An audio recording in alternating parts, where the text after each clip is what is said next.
Hello, good morning student. आज हम लोग बात करने जा रहे हैं जो 12th का बोर्ड एग्ज़ाम होने वाला है, ठीक है, उसके ऊपर। और उसमें हम आज 10 से 15 नंबर के ऊपर बात करने जा रहे हैं, ठीक है। और देखते हैं, आज हम लोग ऑथर्स के बारे में एक एक करके पढ़ेंगे। जितने भी लेखक और कवि हैं सभी के बारे में हम लोग एक एक करके देखते हैं। तो आइए, सॉरी, तो देखते हैं। जो पहला हमारा चैप्टर है प्रोज सेक्शन का, इंडियन सिविलाइजेशन एंड कल्चर, जो महात्मा गांधी के द्वारा लिखा गया है, ठीक है।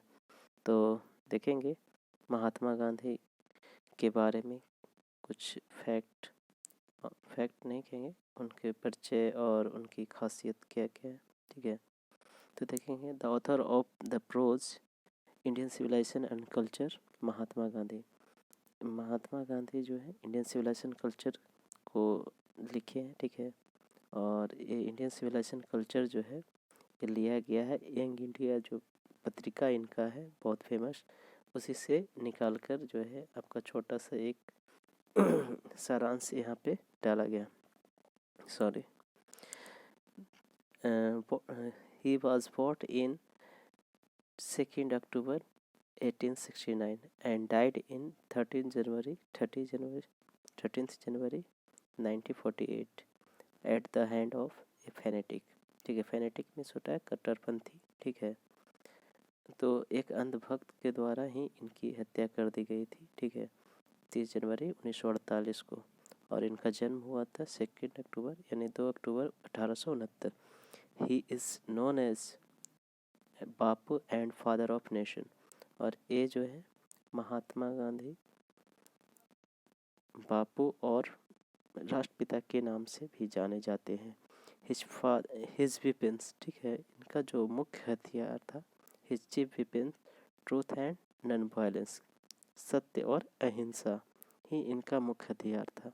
इसी के बदौलत जो है इन्होंने कई बड़े बड़े आंदोलन को सक्सेसफुल किया, ठीक है, और अंतिम मुकाम तक ले गए। He helped to gain India's independence, और इन्होंने मदद किए थे भारत की आज़ादी में, ठीक है, भारत को आज़ादी दिलाने में। देखेंगे he completely dominated in Indian politics from 1915 to 1948। और इन्होंने अपना पूरा योगदान दिया 1915 से लेके 1948 तक, ठीक है। His autobiography my experiment with truth, ठीक है, इनकी एक आत्मकथा है जो माई एक्सपेरिमेंट विद ट्रूथ, ठीक है, इनका अनुभव सत्य के साथ। And his very famous magazine young India. तो याद रखिएगा ये कि इनका पूछा जा सकता है कि माई एक्सपेरिमेंट विद ट्रूथ जो है किसके द्वारा लिखा गया है, तो ये महात्मा गांधी के द्वारा ही लिखा गया है। और इनका जो मैगजीन है यंग इंडिया, तो यंग इंडिया के बारे में भी पूछा जा सकता है कि यंग इंडिया जो है किन के द्वारा लिखा गया है, तो ये महात्मा गांधी का ही द्वारा लिखा जाता था। बहुत ही फेमस पत्रिकाएं छपती थी, ठीक है। देखेंगे Indian civilisation and culture has extracted from Young India. और इंडियन सिविलाइजेशन कल्चर जो है इस तरह से भी पूछा जा सकता है, इंडियन सिविलाइजेशन कल्चर को कहाँ से लिया गया है, तो यंग इंडिया से लिया गया है, ठीक है। आगे देखेंगे he was also a great master of chess, ठीक है, एंड आइडमेटिक इंग्लिश, ठीक है, मुहावरेदार इंग्लिश। और कह सकते हैं कि ये ग्रेट चेस्ट कहने का मतलब कि महान गुरु थे, ठीक है, पवित्रता और मुहावरेदार अंग्रेजी की, ठीक है। इन्होंने बहुत सारे पत्रिकाएं लिखे हैं। वो किसी भी बात को डायरेक्टली न करके उसको मतलब कि घुमा फिरा के बोलने का जो है एक तरीका होता है, सभी लेखकों का होता है कि वो डायरेक्ट बोलने से क्या होता है कि लोगों को गहरा चोट पहुंचता है, और उसी को घुमा कर बोलिए तो लोगों को लगता है कि नहीं हमारे ही बारे में बोला जा रहा है, लेकिन सत्य है ये बातें, ठीक है। तो ये था महात्मा गांधी के बारे में, इंडियन सिविलाइजेशन कल्चर के बारे में। और देखते हैं सेकंड जो चैप्टर है हमारा सेकंड चैप्टर है भारत इज माई होम, ठीक है, जो डॉक्टर जाकिर हुसैन के द्वारा लिखा गया है। The author of the prose Bharat is my home is doctor Zakir Hussain, ठीक है। तो भारत इज माई होम के जो लेखक हैं, ठीक है, वो कौन है? डॉक्टर जाकिर हुसैन। और यह क्या है? एक प्रकार का स्पीच है, ठीक है। स्पीच कहने का मतलब कि भाषण दिया गया है इन्हीं के द्वारा, ठीक है। तो देखते हैं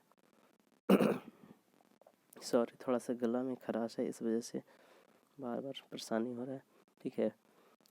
ही वॉज बोर्न इन 1897 इन हैदराबाद, उत्तर प्रदेश, ठीक है। इनका जन्म हुआ 1897 में हैदराबाद में, जो कि उत्तर प्रदेश में पड़ता है। एंड डाइड इन 1969, ठीक है, और 1969 में इनकी मृत्यु हुई है। आगे देखेंगे, he was a freedom fighter, ये एक स्वतंत्रता सेनानी एंड इमिनेंट एजुकेनिस्ट, ठीक है, एजुकेशनिस्ट, ठीक है, और एक फेमस जो है शिक्षाविद भी थे, ठीक है। फ्रीडम फाइटर के साथ साथ ये अच्छे खासे नॉलेज का भंडार था इनके पास, यानी कि अच्छे खासे जो है एजुकेशन को रखते हैं थे अपने पास। आगे देखेंगे, इन 1967 ही becomes the president of India, और 1967 ईस्वी में इन्होंने भारत के राष्ट्रपति के पद के रूप में इन्होंने शपथ लिया और ये भारत के राष्ट्रपति को पद को संभाले। He was the first Muslim president of India, और ये जो है भारत के प्रथम मुस्लिम राष्ट्रपति बने। He had also served as the government of Bihar, और ये जो है government of Bihar governor of Bihar, तो ये जो है राज्यपाल, बिहार के राज्यपाल के रूप में भी अपना सर्विस दिया, सेवा दिया, ठीक है। Bharat is my home is an extract from speech which gave in 1967, और ये जो है भारत इज माई होम जो है इनका स्पीच है, ठीक है, स्पीच से ही निकाला गया है छोटा सा लाइंस, ठीक है, जो कि इन्होंने प्रेसिडेंट की जब शपथ ले रहे थे उस वक्त दिए थे, ठीक है। तो ये छोटा सा रूप था जो कि आपका VVI पॉइंट्स है, आप कोशिश करिए इसको बार बार सुनने का, और इससे जो है आपको याद रहेगा। तो देखते हैं जो अगला चैप्टर है, ए पिंच ऑफ स्नफ, जो कि मनोहर मालवंकर के द्वारा लिखा गया है, ठीक है। तो the author of the prose a pinch of snuff is Manohar Malvankar. A pinch of snuff जो प्रोज है, कहानी है, ठीक है, ये स्टोरी है, और एक इनके द्वारा लिखा गया है, ये मनोहर मालवंकर के द्वारा लिखा गया है, ठीक है। देखते हैं, ही वॉज बोर्न इन 12 जुलाई 1913, ठीक है, 12 जुलाई 1913 में इनका जन्म हुआ है। एंड डाइड इन 14 जून 2010, और इनकी मृत्यु कब हुई है? 14 जून 2010। तो याद रखिएगा, मोस्टली जो केसेस है कि जिसमें आपको सिर्फ बोर्ड नहीं पूछा जाता है, किसी पोएट या राइटर का डेथ बहुत ही कम पूछा जाता है। तो बॉर्न डेथ याद रहे या ना रहे, लेकिन बॉर्न जरूर याद रखिएगा, यानी कि जन्म कब हुआ है, ठीक है। He is a well known novelist and short story writer, ये एक अच्छा साहित्यकार, ठीक है, जाने माने साहित्यकार और लघु कथा लेखक भी थे, ठीक है। His important work distant drum, the princes, a bend in the Ganga, Bombay beware, ठीक है, ये सभी जो है इनकी बहुत ही अच्छी किताबें हैं जो कि पब्लिश हुई, ठीक है, और बहुत ही चर्चित में रहे, लोगों के बीच रहे, ठीक है। आगे देखिएगा, ये सब भी एक आध दो पूछा जा सकता है कभी कभी कि डिस्टेंस ड्रम जो है किन के द्वारा लिखा गया है, तो मनोहर मालवंकर के द्वारा लिखा गया, तो ये भी अपने माइंड में रखिएगा। Sorry, A pinch of snuff has taken from contemporary Indian short stories in English, ठीक है, और ये जो है इंडियन शॉर्ट स्टोरीज के जो कंटेम्प्रेरी थे, ये जो है इनकी कलेक्शन है, स्टोरीज की कलेक्शन है, जहाँ से जो है ए पिंच ऑफ स्नफ लिया गया है, शॉर्ट स्टोरी ये भी है, ठीक है। तो याद रखिएगा कि ए पिंच ऑफ स्नफ को कहाँ से लिया गया है। सॉरी, मेन कैरेक्टर नानू काका। जो एक स्टोरी है ए पिंच ऑफ स्नैप, इसमें मेन कैरेक्टर कौन है? नानू काका, जो कि राइटर के मैटरनल अंकल हैं, यानी कि मामा जी। और राइटर भी इसमें मेन कैरेक्टर है और यही जो है कहानी को बता रहे हैं। और इसमें और भी दूसरे कैरेक्टर्स हैं, ठीक है, पात्र हैं, जो कि जैसे सोहन लाल रतिराम, जो कि पार्टी बॉस है, ठीक है, पार्टी का हेड है। और रतिराम जो है इनका बेटा है, सोहन लाल का बेटा है, ठीक है। और हजरत अली जो है क्या है, AHB अली इसके नाम से आपके बुक में है, ठीक है, हजरत बरकत अली, ठीक है। और ये जो है एम्बेसडर है बेरूत में, भारत के एम्बेसडर, और लेबनान में जो है पोस्टिंग है इसका, ठीक है। तो देखते हैं। और एक वेलफेयर मिनिस्टर है, ठीक है, वेलफेयर मिनिस्टर ही मेन रोल है, इनके ऊपर ही ज़्यादातर बातें हैं, क्योंकि जो पिंच ऑफ स्नैप में जो इनके मामा जी हैं लेखक के, वो आते हैं दिल्ली इसलिए क्योंकि इनको वेलफेयर मिनिस्टर से मिलना था। जब डायरेक्टली नहीं मिल पाते हैं तो कई बहाने बनाते हैं, कई तरह के झूठ बोलते हैं, जिससे कि उनको जल्दी से जल्दी मिल ले अपने वेलफेयर मिनिस्टर से, ठीक है। तो इन लोगों का सहारा लेते हैं, धोबी हो गया, ठीक है, सिक्का डीलर हो गया, ठीक है, यहाँ से ये चमचमाती हुई एक कार लेते हैं, ठीक है, टेस्ट ड्राइव के लिए, और उसी से काम चला लेते हैं, ठीक है, दिखाने के लिए। और धोबी है, धोबी को भी देते हैं 1000 का चेक, जिससे कि दिखाए कि हमको कार मिल जाए, ठीक है। तो ये था आपका ए पिंच ऑफ स्नैप, जिसमें हम बात कर रहे थे राइटर्स के बारे में, मनोहर मलवंकर के बारे में, ठीक है। तो आते हैं आज जो अगला चैप्टर है हमारा, fourth, I have a dream. इसके जो राइटर हैं मार्टिन लूथर किंग जूनियर, ठीक है। और आई हैव ए ड्रीम नाम से है इनका भी जो है ये स्पीच दिए हैं, ठीक है, निग्रो लोगों के लिए, ठीक है, इनके अधिकार को दिलाने के लिए, उनको जागरूक करने के लिए जो स्पीच दिए वही इसमें है, ठीक है। देखते हैं। The author of the prose I have a dream Martin Luther King, ठीक है। आई हैव ए ड्रीम के जो लेखक हैं कौन है? मार्टिन लूथर किंग है, sorry. He was born in 15 January 1929 Atlanta, ठीक है, अटलांटा जॉर्जिया, जो कि अटलांटा कहाँ पड़ता है? जॉर्जिया में, USA में है, ठीक है। और इनका जन्म 15 जनवरी 1929 में हुआ अटलांटा में, ठीक है, जो USA में पड़ता है। और असिस्नेटेड, इनकी हत्या कर दी गई थी, ठीक है, इन 14 अप्रैल 1968, ठीक है।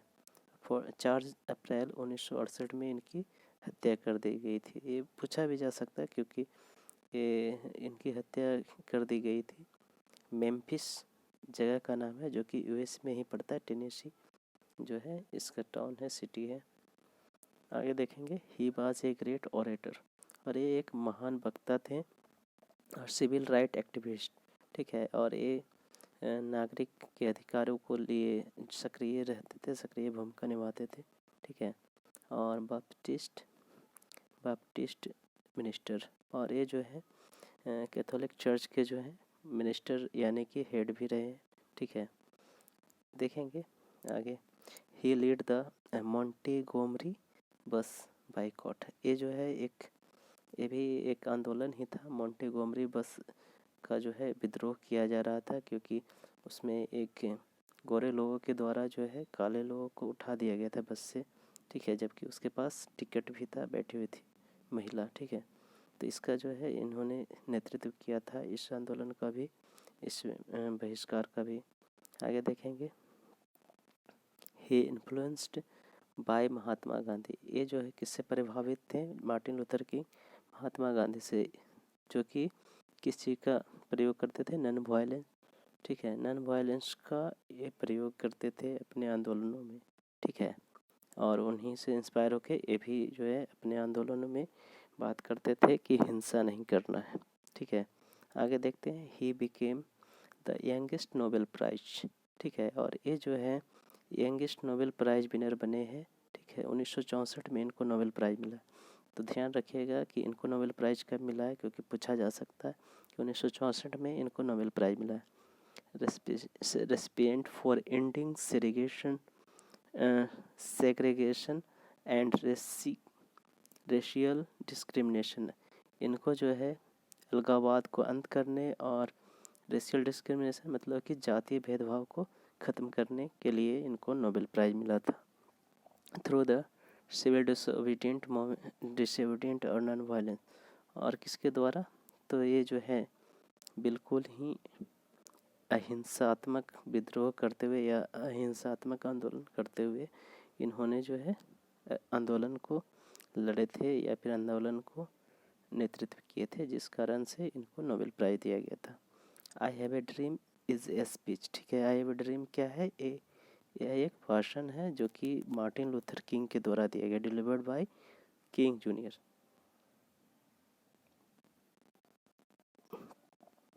आगे देखेंगे on the step of Lincoln, ठीक है। और ये जो स्पीच दिया गया है कहाँ, लिंकन मेमोरियल जो है वाशिंगटन डीसी में पड़ता है। तो उनके सीढ़ियों पे जो है खड़ा होकर ये भाषण दे रहे हैं। जो स्पीच है इसमें लिखा गया है वो लोकेशन की बात किया जा रहा है और कब वो भाषण दिए हैं, तो 28 अगस्त 1963 और 28 अगस्त 1963 में इन्होंने भाषण दिया है। जो स्पीच है आई हैव ए ड्रीम, ठीक है। सॉरी, हिज इम्पोर्टेंट वर्क्स, इनके जो कुछ महान जो है किताबें हैं, अच्छी किताबें हैं जिनके बारे में इसमें कृतियाँ जो कि लिखा गया है। स्ट्रेंथ टू लव 1953 में जो कि पब्लिश हुआ है। स्ट्राइड टुवर्ड्स फ्रीडम, ठीक है, ये भी जो है आपका 1958 में पब्लिश हुआ है। आगे देखेंगे वाई वी कांट वेट 1964 में पब्लिश हुआ है। Where do we go from here, chaos और कम्युनिटी, ठीक है। तो ये 1968 में पब्लिश हुआ। ये सब ध्यान रखिएगा, ये सभी इनकी मुख्य पुस्तकें हैं, ठीक है। तो हमने देखा आई हैव ए ड्रीम। अब हम अगला जो चैप्टर है उसको देखते हैं जो कि ideas that have helped Mankind, जो कि बर्ट्रैंड रसेल के द्वारा लिखा गया है। तो देखते हैं आगे। The author of the prose ideas that have helped mankind is Bertrand Russell, ठीक है।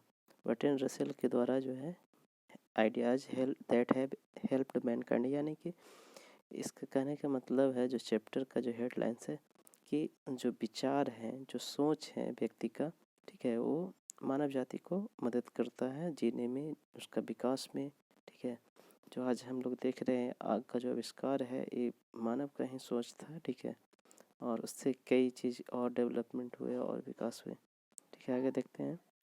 He was a British philosopher, और ये जो है ये ब्रिटिश फिलोसफर जो हैं रहे हैं जो कि बर्ट्रैंड रसेल है, ठीक है, यानी कि ब्रिटिश दार्शनिक। और देखेंगे हिस्टोरियन है, मैथमेटिशियन है, पैसिफिस्ट हैं, ठीक है, और एक प्रसिद्ध जो है रैशनलिस्ट हैं यानी विवेकशील ऑफ 20th सेंचुरी। 20वीं सदी के जो है ये हिस्टोरियन भी रहे, मैथमेटिशियन और पैसिफिस्ट यानी शांतिवादी विचार रखने वाले, ठीक है, और दार्शनिक भी थे। तो ये सब याद रखें ये क्या क्या चीज़ों में सबसे मेन इम्पॉर्टेंट है कि ब्रिटिश फिलोसफर ये रहे हैं, ठीक है, तो इसको याद रखना ज़रूरी है।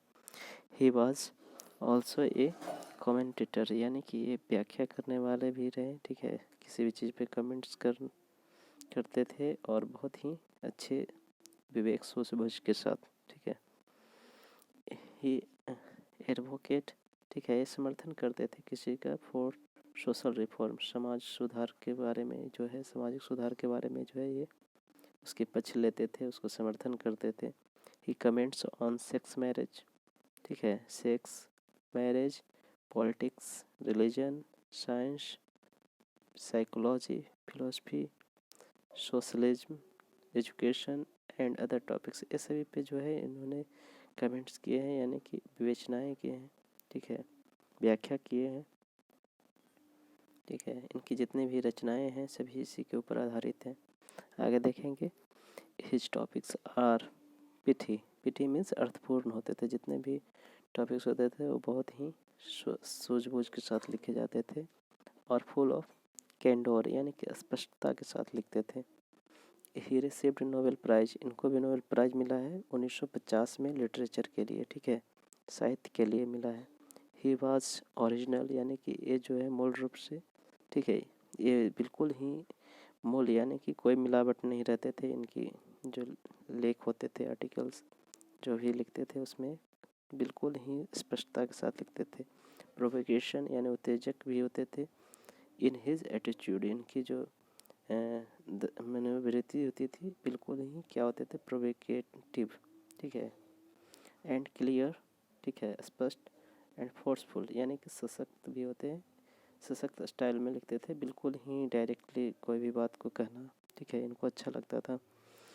His writing emphasize the reason, ठीक है, और किस पे जो है जोर देता था, रीजन कारण पे, इंटेलिजेंस बुद्धि, और ह्यूमन हैप्पीनेस यानी मानव खुशी, शांति, ठीक है, और लिबर्टी यानी कि स्वतंत्रता, ये सभी चीज़ों पे जो है ये जोर देते थे, जोर के साथ लिखते थे, ठीक है, जितने भी आर्टिकल्स हैं।